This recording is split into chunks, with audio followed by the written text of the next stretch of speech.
thought it would be appropriate today, as I'm sitting on the set where I just finished programming some TV shows for our brothers and sisters in Persia, which is modern-day Iran. And this is also aired in different networks across the United States and around the world. So I thought it'd be an appropriate time to come to you with this little video message for those of our supporters and prayer partners called Heart to Heart from Doug Stringer. You know, we're coming into some interesting seasons, and I just really wanted to share my heart with you today. It's been a very intense year so far already. It's gone by quickly, and we have so many things before us of great opportunity. The Bible is very clear in Jeremiah chapter 8 verse 20 that the summer is over, the harvest is past, and the people are not saved. I don't want to miss an opportunity, especially now, as Paul says in 1 Corinthians 16:9, a great and effective door has been opened, but the adversaries are many. I want you to know a great door has been opened in so many ways.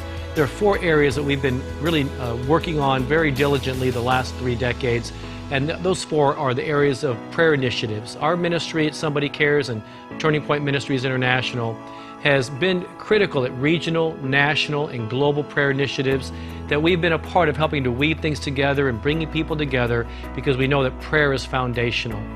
And secondly, we're involved in the areas of ongoing compassion evangelism, compassion outreaches from inner cities of Houston to inner cities of America to rural areas around the world.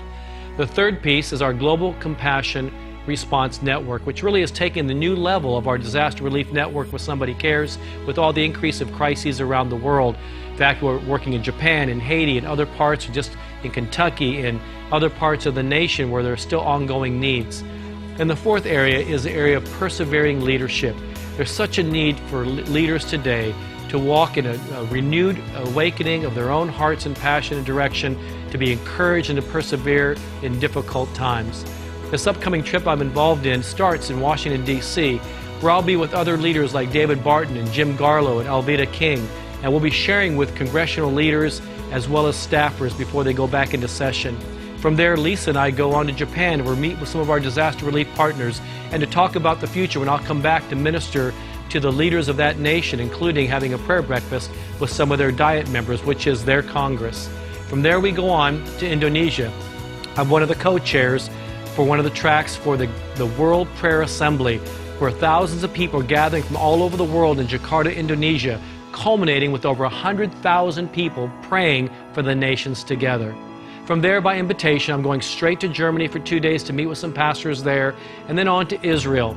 By invitation by an ambassador of Israel, as well as the Foreign Ministry Department, as well as meeting with high levels of the Knesset and with the President of Israel. We'll be doing some site visits. I can't explain how critical this time really is, and this trip really is. It's a long trip, a 3+ week trip. We get back at the end of May, and then my wife takes a team on to Haiti, where we're still working with disaster relief there. And from there, I go on to Ecuador, to Cuenca, Ecuador, to minister there for a men's event, as well as some churches. This is just a small, brief part of what we're involved in today. I need your continued prayers. With an increase of windows of opportunity, we also have an increase of financial liability and needs. As you know, much of what we do is not money-bearing kinds of things that we do. We don't sell a lot of resources.